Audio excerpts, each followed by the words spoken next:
Alright everyone, welcome to episode 6 of the Weekend Binge with Stranger Things Season 1. And this episode, The Monster.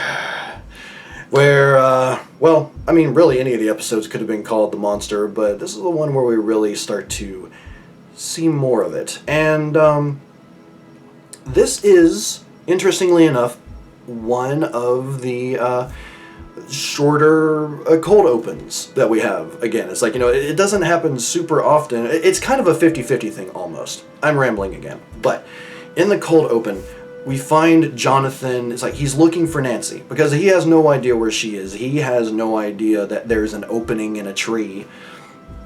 He has no idea that she is in an alternate dimension at this point. And it's like, so the entire section there is like Jonathan looking for her and Nancy trying to escape. And finally, it's just like while she's trying to run away, it's like she gets far enough away that she can yell for Jonathan and he manages to hear her. It's like, almost like ethereally or almost just in his mind because it's across the dimensions. And it's by yelling that they're just barely able to hear each other through that opening in the tree. So maybe it's not so much in their minds, it's just super muffled. Anyway, so they finally find that entrance and Nancy makes a run for it and reaches through the opening just as Jonathan finds the tree, which is a huge freaking jump scare that is really well done because it's super tense to begin with. We don't know if something's going to come out of there or if Jonathan is going to try reaching in, but no, instead we just get a hand that reaches out all of a sudden, and it's like we hear the Demogorgon behind her and he just barely manages to pull her out in time. And that's the cold open. And thank God it resolves that Nancy doesn't die.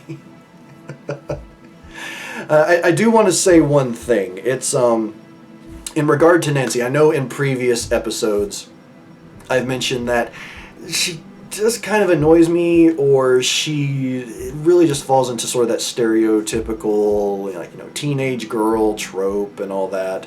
Like she's being the goody two-shoes or whatever, but I really come to enjoy her in the last episode or two as she is just starting to come out more and more. It's like I'm getting past the whole thing. It's like, where she was pressuring Barb, which got Barb killed.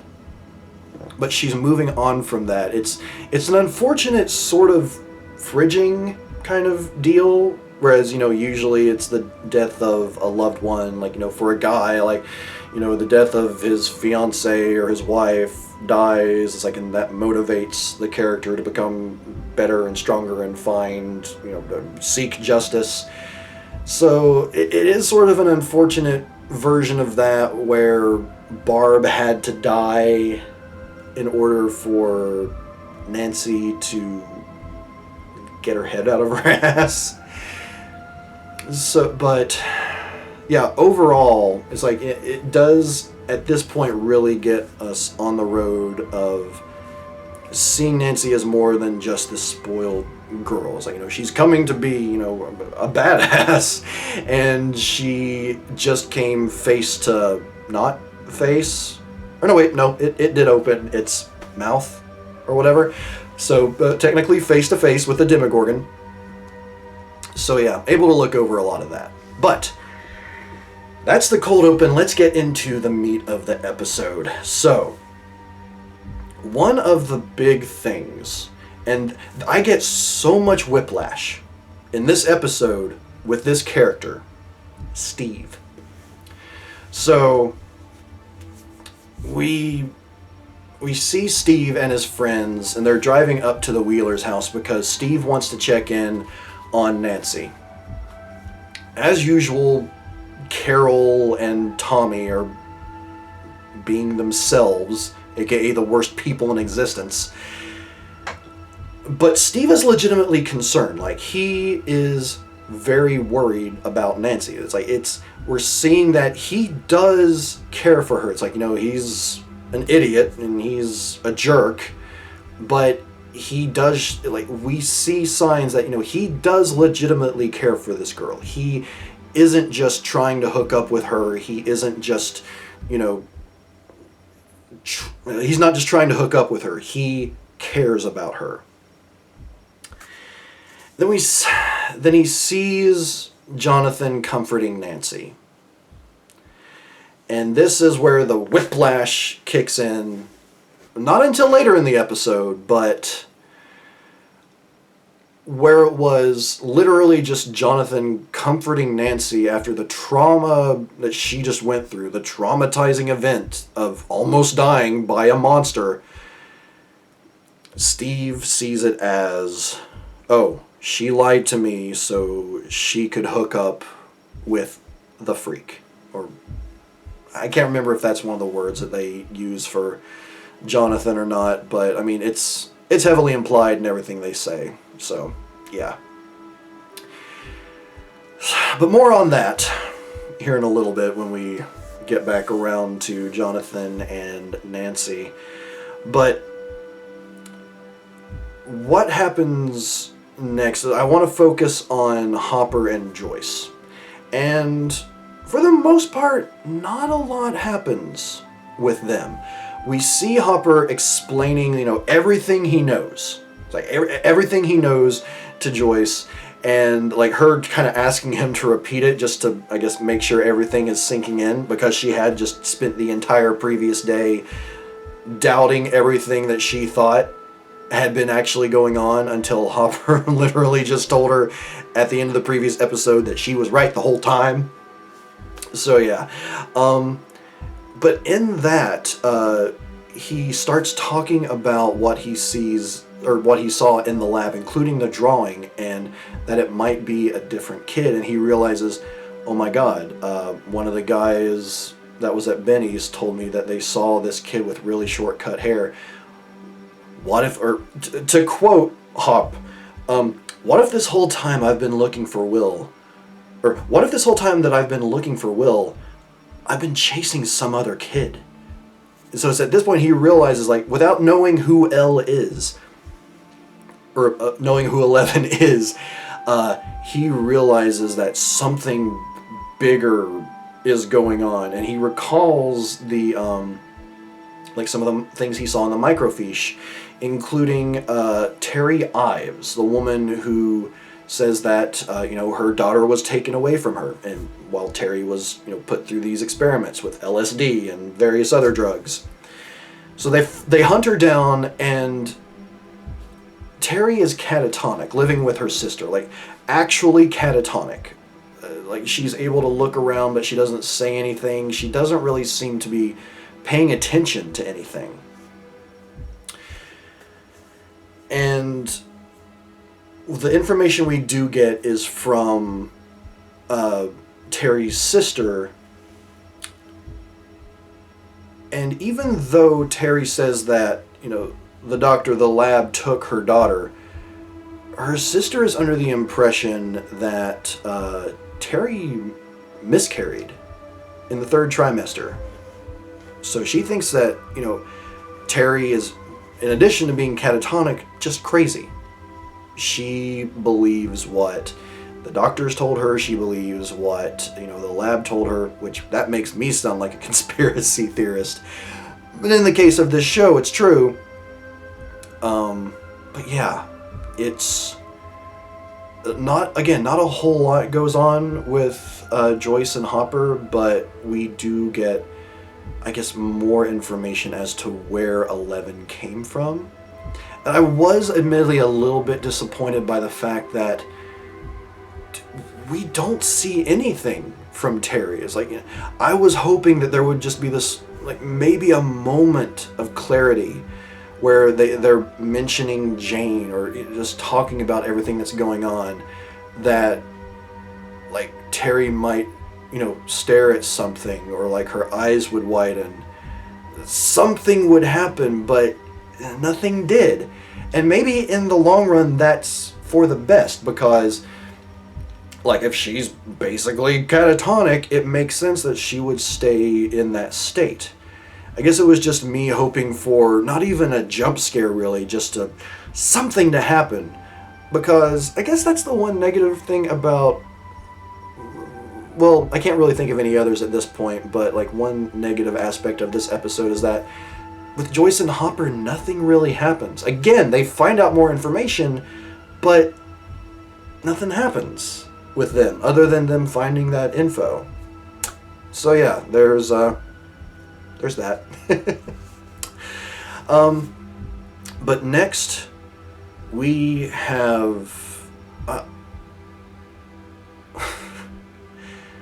we go back to Nancy and Jonathan, and this is where we'll cover more about what happens with Steve afterward and why I got the whiplash. But we see that as Nancy is taking a shower, just like after everything that's happened, she starts having these flashes, like just this, I don't know if you would call them trauma flashes or if that she's experiencing PTSD. I don't know enough about PTSD to know whether or not that's something that you can really experience that immediately or that quickly afterward. Maybe it's more shell shock in a way, but it's like she's experiencing this. It's like the way she explains it to Jonathan is every time she closes her eyes, she sees that creature. So it's like, even from our perspective, it was clear she was in danger when she was in the Upside Down, but it's not until Nancy actually is explaining it and we see those flashes from her that we realize how terrified she was, how traumatic all of that truly was for her. So yeah, it's just insane. And, I guess not helping with the whole Steve thinks that they hooked up deal. Jonathan does stay in her room that night. He gets set up to sleep on the floor, but Nancy is just so terrified. Like, she asks him to come up into the bed and sleep. Obviously, it's like, she's not asking him to cuddle or anything like that. No, she just wants someone nearby because she is terrified that thing is going to come for her. And Jonathan even tries to comfort her in a way by saying, "It can't get us here." To which she replies, "We don't know that." And they don't. They don't. They have an idea of where it stays in general, but they don't know for sure that the monster can't find them. Especially if there can be a portal in a tree that just disappears all of a sudden. Can they show up anywhere? So yeah,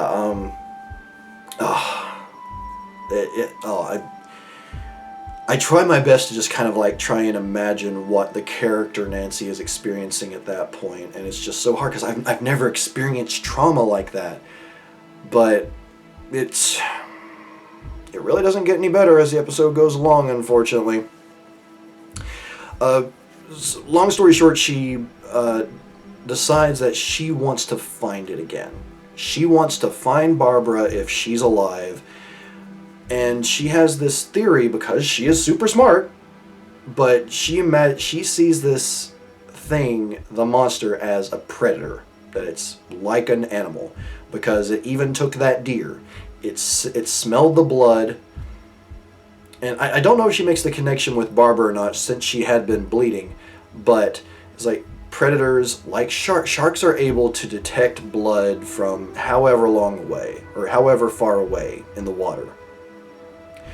So maybe that's how it finds its victims. And she wants to test that theory. She wants to find this creature. She wants to lure it with blood and kill it, if at all possible. And again, it's just further portrayal of, yes, she's going through a lot, but Nancy is just increasingly becoming a badass. But when they decide to go and get prepared, they go to the army surplus, and funnily enough, when the guy at the register asks what they're getting all this stuff for, she's just like, monster hunting. The guy's like, okay, whatever. But it's when they're going out to the car that the whiplash with Steve occurs. And we find out that good old Tommy has graffitied Nancy the Slut on the movie marquee. And, I mean, that's by itself messed up. Steve, like, he has receded, like, everything that I hate about Steve, like, in these moments, he has receded deeper and deeper into that. It's like, even the nice aspects of Steve that were there before no longer exist in these moments, because he hates Nancy. He refuses to listen to her. It's like, and he actually does offer her, I will give him this, he does offer her a chance to explain what was going on. But I don't know if it's so much that she can't or that she won't, because it does sound crazy. But, she has no explanation for him. So, yeah, he recedes into full asshole mode, and he lays into Jonathan and just pushes Jonathan over and over and over until Jonathan just snaps. And, like, honest to God, is like, when it comes to movies and there being fights, we'll usually see, like, we see choreographed stuff.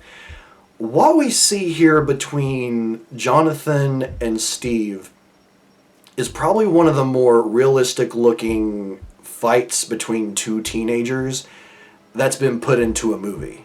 It's like, it's not like we get back and forth and, like, super camera angles. No, it's awkward, and they, like, just going, like, they do go back and forth, but neither one is winning. And it's, yeah, again, it seems like one of the more realistic looking fights that we've ever seen. And unfortunately, because Jonathan is seeing red at this point, he's just laying into Steve when the cops arrive. And Jonathan's like, while he can't hear anything, it seems like. He's just keeps wailing on Steve's face. And while he's doing that, he accidentally, well, I don't know if that he accidentally punches a cop or if, like, he does it to try and, like, push them away to leave him alone. But he technically assaults an officer, and so he gets arrested while Tommy and Steve and the others run off. More on them in the next episode. But yeah, just to focus on that one last time, is like, I do want to say, if I try to look at it from Steve's perspective, you understand that yes, he feels betrayed, yes, he feels lied to, but it still doesn't excuse, I guess, what he allowed Tommy to do, because it is Tommy who did the graffiti. I mean, that much is established, I'm pretty sure. See, I mean, I don't know. It's just, at that point, while I can see certain things from his perspective, it doesn't make it okay, it doesn't make it right, and it doesn't make me like Steve anymore. Like, he had his little tiny glimpses, but into the ether. Screw you, Steve. Anyway, finally, to focus on the kids. They are just friggin' everywhere in this episode. Mike is so just distraught and torn up. It's like, he tears down Eleven's blanket fort. She's not even there. At that point, one thing I will say is, like, he's really mad there at first, but then later, it's like when Dustin comes over to talk to Mike, it's like, it seems like he's kind of, gotten back into his, he's more in control of himself. He realizes, like, well, she was trying to lead us away because she was trying to protect us. So maybe he was just more upset that she disappeared? I don't know. It's that sort of transition there isn't really explained very well, to say the least. But this is also the moment within this time span that Mr. Clark is visited by one of them. One of the people at the lab. Unless I'm mistaken, the same woman who shot Benny. So it's for that reason when she shows up at his door to give him information on, like, you know, science things, to get information out of him about the boys, that I am legitimately terrified for Mr. Clark that he's about to die.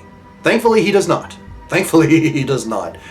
But, I mean, can you blame me for thinking the poor guy's about to die when the last person we saw with this woman, other than the few times we kind of saw her in the lab in a few episodes, ended up dead as soon as they turned around? No, I'd hope you wouldn't be able to blame me for that, because, yeah, I was scared for Mr. Clark because I love Mr. Clark. He's adorable and I love him. Calming down. And then, after Dustin comes over, him and Mike have a discussion, and Dustin just further proves that he is one of the best characters in this show, and also that he's, while he gives off this impression of being a bit dopey at times, he's extremely smart and he is extremely insightful. Because it's like Mike is complaining about Lucas and like saying that, you know, he was out of line. Dustin says, well, you were all out of line. All three of you were being assholes. It's like, you know, 11 shouldn't have been lying to us. She shouldn't have force pushed Lucas into that thing. You're being just, you know, oblivious to everything. You're not taking your friends into account. Like, you're not taking Lucas's feelings into account. And then Lucas is like, you know, in general, toward 11, he's just been a douche for the most part since she got there. And then that's also been bleeding over into how he acts toward Mike. So, yeah, in Dustin's words, you are all three being assholes. Maybe I'm paraphrasing him, I'm not entirely sure. But he does call them out. So we see that after she's run off, 11 wakes up in the woods. And it's in the span of this episode that I feel like we get a lot of character development for her. Because most of her character development has been like her adapting to life outside of the lab. It's like we get flashbacks of how things were with Papa, but we've experienced her learning more about the world outside the lab and, you know, finding comfort in a way while still being scared. But when she wakes up, she looks into the lake reflection, you know, takes the wig off. It's like, you know, she puts it back on at first, but then she just takes it off and screams. And it's almost like that scream is sort of her beginning to let go of everything that's been going on, letting go of what other people think she should be, the way other people expect her to be, whether it's the boys or anyone really. And that's a good callback to what Jonathan said to Will in one of his flashbacks.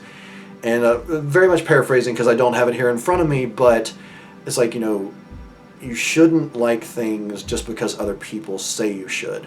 Or in this case, for 11, it's like you shouldn't be a certain way just because people say you should.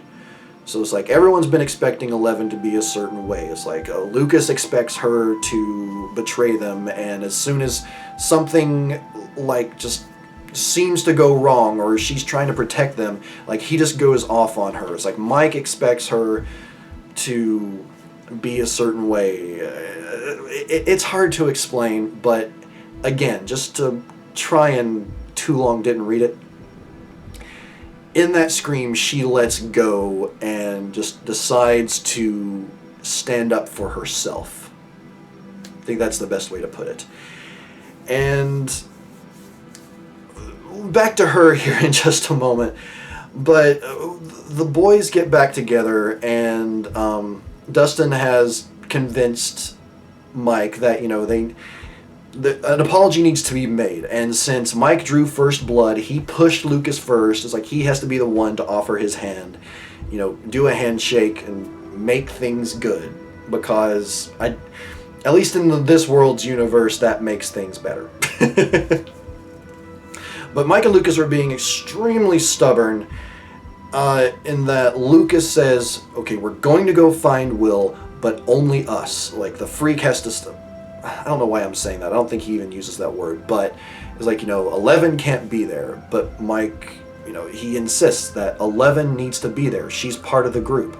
And that just sends Lucas into another tirade, and he decides that he's going to go looking for Will.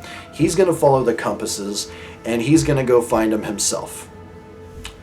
To which Dustin very quickly and very smartly warns them that, no, that's stupid.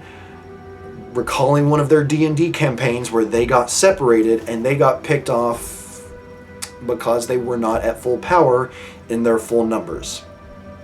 So... yeah, Dustin's a very smart boy. He's a good boy. He's best boy, possibly. But, yeah.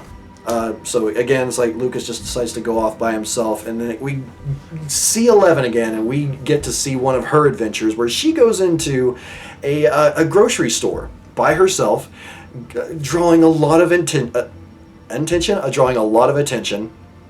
and she finds herself some Eggos. And it's at this point that, her love of Eggos is really prominent. And even as, one of the... maybe it's the owner of the store, or at least one of the managers tries to talk to her, and she just looks at him.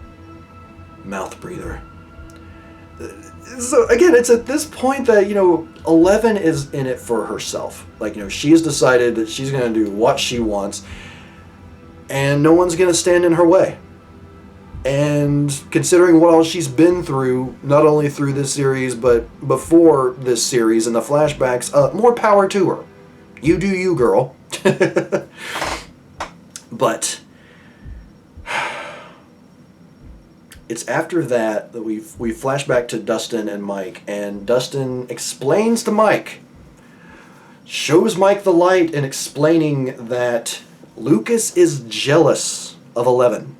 Because as soon as 11 appeared, Mike started focusing on her. Whether it's through infatuation or what, or even unintentionally, it's like, Mike's attention started going to 11. And Lucas, who has always been Mike's best friend, or at least his longest lasting best friend, because Mike does establish this, no, Dustin, you are also one of my best friends. It is possible to have more than one best friend, which, for me, admittedly, is that's a mindset that I adhere to. I do think that one should not have a ton of best friends, because if you think everyone's just your best friend, that's a little bit weird.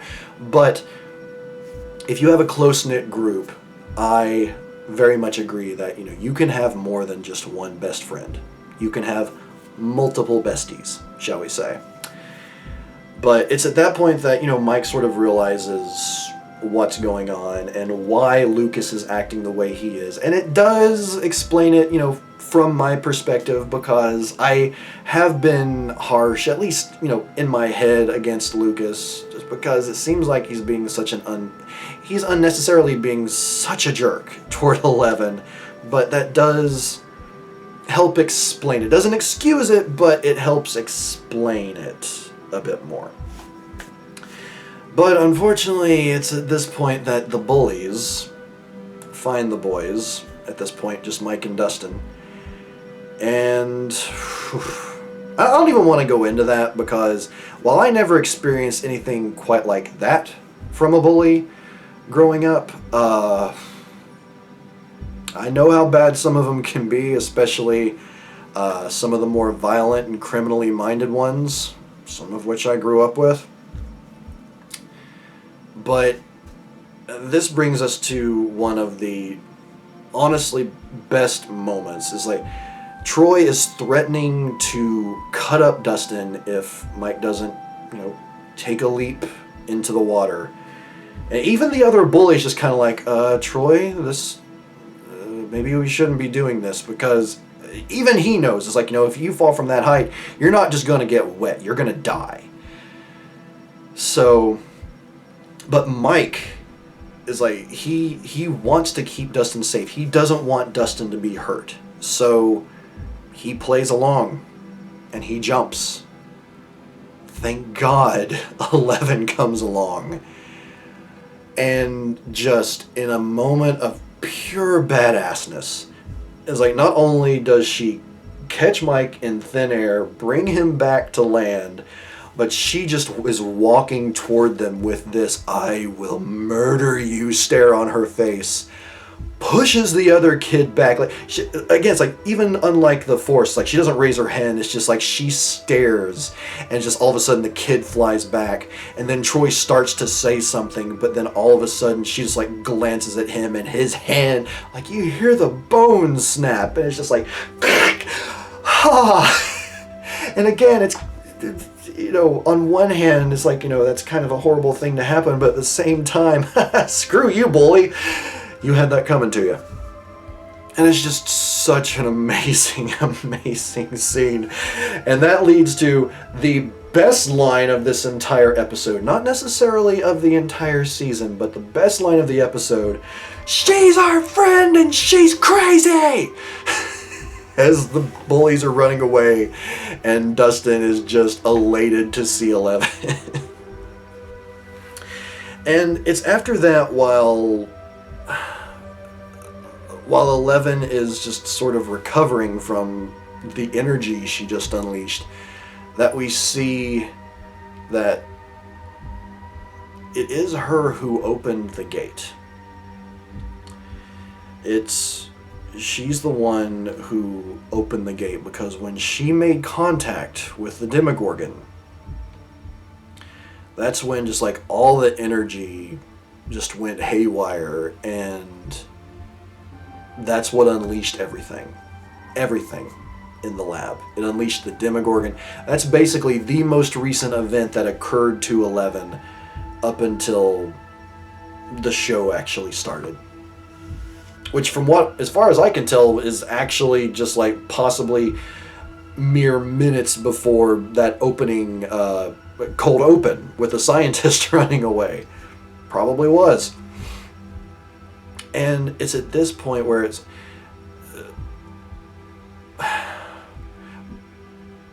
11 says that it's her fault. And like, she admits it's her fault that the gate opened. She says, "I'm the monster." And it's just this really adorable, sweet, touching moment. Mike says, "You're not the monster. You saved me. You're not a monster. You saved my life." Like, Mike could have died had she not been there. And a monster is unfeeling. A monster is the Demogorgon. A monster is those bullies. She is not a monster. She saved his life. And then there's just this adorable, touching moment where they all hug, and they start heading back home to the Wheeler's place. And Lucas has been spying on what's going on the entire time. Like, he's been at one of the fences, like, looking in with his binoculars, and he sees, like, the vans. The same vans that, like, the repair guys have been showing up around the town. And he sees them take off, and it's that feeling of, they're coming. Like, shit's real now. They're coming. And then it ends with the kids getting back to Mike's house and the door closing. And that leads us into the final 2 episodes of this season. And oh my God. Oh my God. I love this show so much. So I'm not even sure I'm really going to need to do in my overall final thoughts. I still am going to, but oh my God, this show is... I love it. I absolutely love it. There's a reason why it not only has a second season, but let's see, right now it's still technically the first. Why 3 days from now the third season is going to be coming out. And I'm actually hoping to get this released soon, so hopefully I can get all these things re-recorded. But it's also past midnight, so I'm not sure if I'm going to be able to finish all of it tonight. Anyway. Alright, so. The monster. The monster is not 11. The monster is the monster. The monster is also the bullies. Which includes Tommy and Carol. And Steve, to a degree. But I'll shut up now. Everyone, please leave your thoughts on this episode in the comments down below. Let me know your favorite parts of it. You know, some annoyances you might have had. You know, because I try to throw in, you know, some of my annoyances as I can, but, you know, that might not be something that really sticks out to you, but you may have noticed something that does bother you that, you know, I didn't notice. So please do let me know in the comments down below. And as always, if you would like to go ahead and skip ahead to my final thoughts on this entire series, on this entire season, rather, click here on the annotation and it'll take you there. Otherwise, if you want to go to the next episode, you can click here. Otherwise, again, if you're watching this on the playlist, you'll be going to the next episode after I shut up and this video ends. So that should be right about now.